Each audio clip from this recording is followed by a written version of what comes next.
Well, welcome to our special topics media class. I'm Dr. Castleberry, and this course is part of our common program, an upper level course that also, if you're very new to MacU, could be healthy on your transcript because it does qualify technically as a literature course. So if you are low on literature courses or don't have those yet, this class fits that bill. Well, you say, all right, so what literature are we going to read? And I would say, well, we are definitely going to read texts in an academic sense, but we were going to screen them. And the texts that we'll screen for class are in fact films. And for this course, we have narrowed this area that's titled Future Shock. And to widen that out, Future Shock in Science Fiction Film. And this is a sequel course to a class we first offered in 2020. If you had all followed some of the tea leaves we laid down through a lecture cast, this is a new iteration of that class. Now, it would make no sense to suspect, oh, well, what if I wasn't in that class before? That's not the kind of sequel we're talking about here. We're talking about an advancement of a course style and idea. All right, and so we've even altered some of the readings, and all of the screenings are going to be fresh to this experience. So we're crafting a unique experience each and every week, and not only that, as an evening experience, right? We're celebrating its accelerated pattern. We're understanding it's going to come, it's going to take place, and it's going to be gone by a fall break, essentially, or a little bit just after. But we can all but promise you're going to get a lot out of the course, and let's talk about elements of that. So by being in class each week, it's satisfying, it's taking care of participation to evade pesky things like discussion posts and that sort of thing online. But what we do want to encourage is I want to merge those two weekly elements that are kind of built into the course and give you 3 different ways you could participate in that one item. So we talk about a film of the week, and yes, we're going to utilize class time to screen those. Increasingly, it can be even a burden, right? This is what people aren't necessarily going to the movies anymore. They're not engaging maybe in films in that same type of capacity. We're chopping them up. Maybe we're watching, I don't know, 5 minutes here, 15 minutes there on a phone. Who knows what we're doing? Falling asleep to it over and over and over again until we land on narcolepsy, I guess. But in this case, we'll get a chance to kind of situate a semi-theatrical experience. We'll facilitate something to the best of our abilities. Our focus theme is Future Shock, and it is okay to say to yourself, you keep repeating this term as if I should know what it means. I have no clue what's going on here. That's part of the purpose.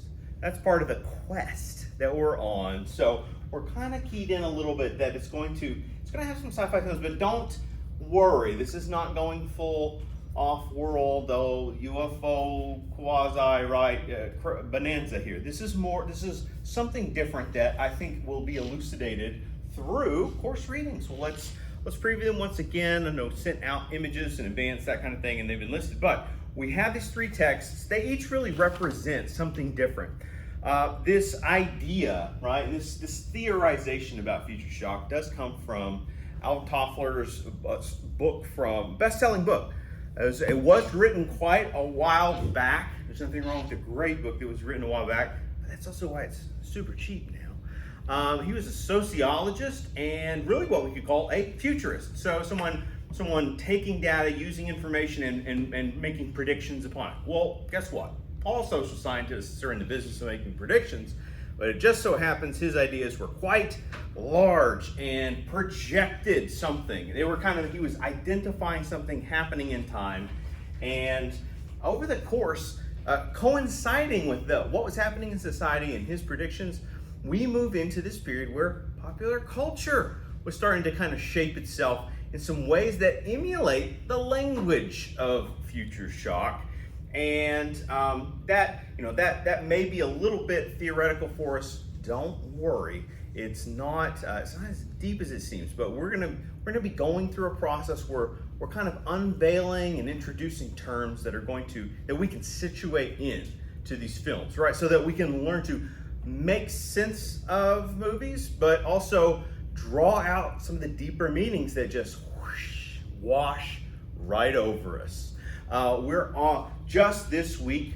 You may or may not have heard of organization Fathom Events.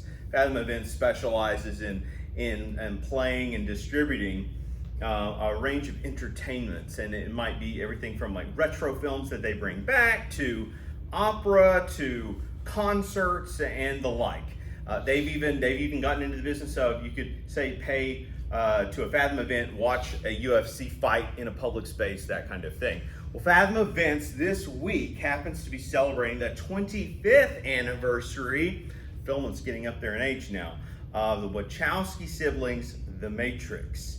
The Matrix 1999. This would be a seminal picture to say, here was an enormous paradigm shift, a term I know some students are familiar with now, an enormous paradigm shift in science fiction, really springboarded us into the new century as we know it. So released in 1999, a kind of a hacker tale, a hero identity tale, right, and a search for purpose.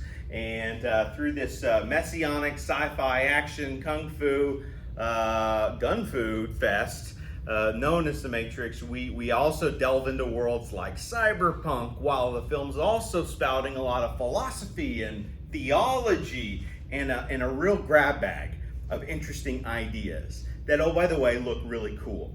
That could be a perfect way to spin into a topic like Future Shock, but it wasn't quite a text available to us. Interestingly enough, Fathom Events does have a couple of public screenings going on this week that you can check out. But we're gonna start somewhere a little more grounded.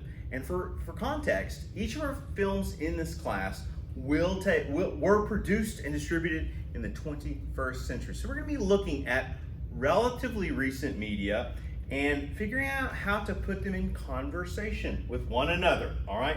Beginning tonight with Greenland from 2020, all right? This is a under the radar film. Not a lot of people saw it. In fact, most of us were kind of committed to a shelter in place or any number of things like that when the film first released, and so it escaped a mass audience.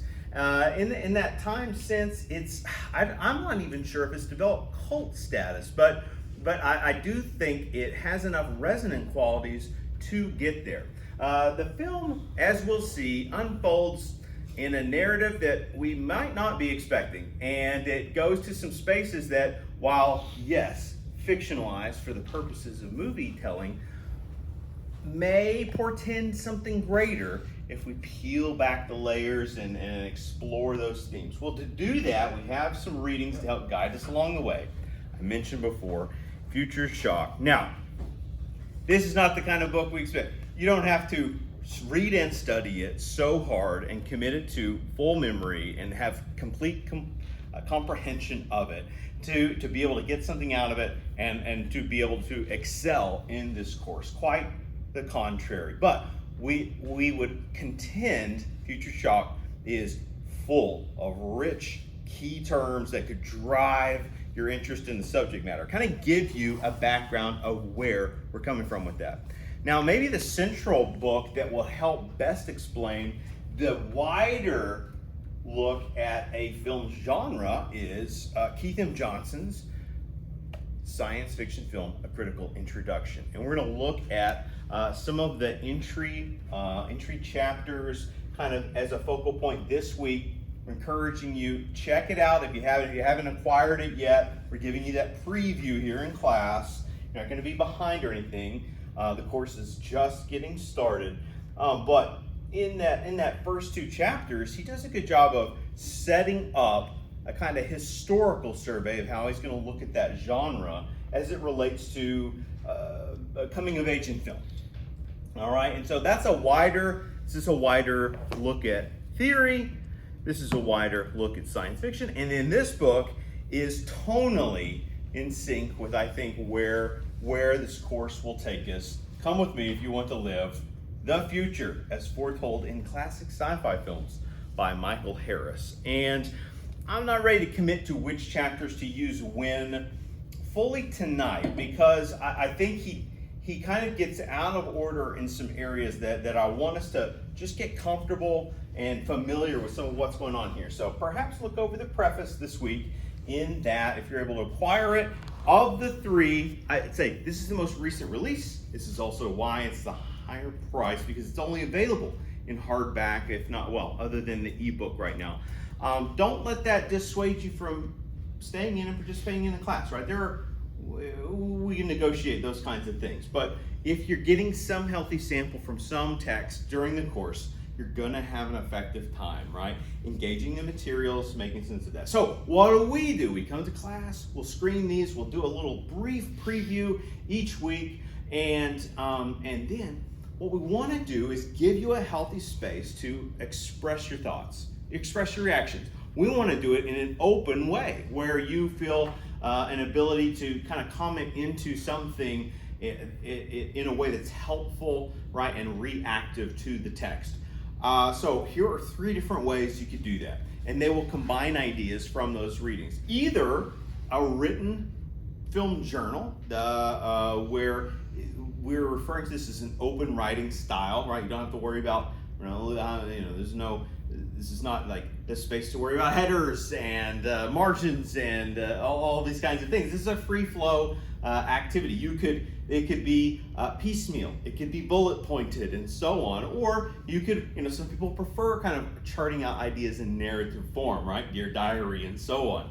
That's up to you. It's a subjective writing exercise. And so you could either approach it like note-taking or approach it like creative writing or perhaps film criticism, but we want you to practice the habit of it in some form or fashion. And if you did it during the film, you're going to take down a lot of live ideas that you can kind of process and work out later. I'll be doing the same thing. In fact, I often have a notebook on hand, and I'll be venturing into some film journaling of the future shock nature right alongside you in the course. And so our request is that you work on one of these per week, and then we'll give you credit for both of those weekly assignments, right? In total, if you complete it, right? So we're thinking completion grade here, your streaming thoughts throughout each of the weeks we meet. Next, at the end of the course, incentive for, say, coming to class.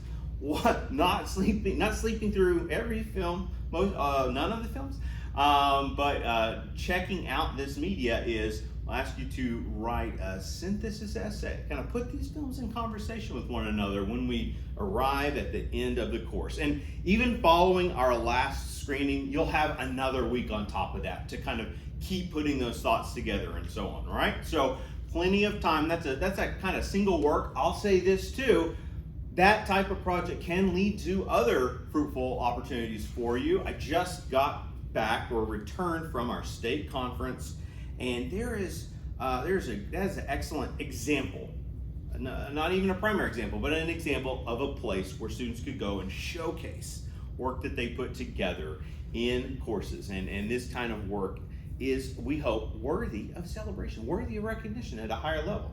That's part of the fun part of the collegiate experience, and we hope that you'll be able to get something out of that. And then we will, once the course concludes, we'll come together. This may even be a wonderful sort of celebratory in-person usage of our MACU studio, and we'll film or record, I don't know about film, but we'll record a kind of reflective exercise, what we call our film class round table, where we engage in some questions and kind of test students' knowledge, or really see what worked with students and what didn't, right? And gain a greater sense of where the course and the course ideas did or did not meet their mark, and help propel us forward. Well, let's get into some themes so that we can get into that filmic text.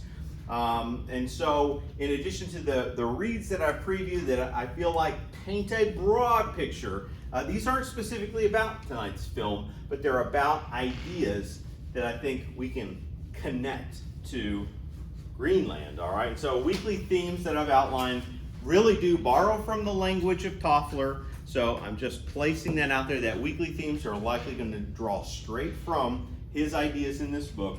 And the first one will be premature arrival of the future. Well, that will have everything to do with what this film is about. And I hate to say too much because the nature of the film as it unfolds is what we're after. We're after texts that suggest, if not display and ruminate on future shock.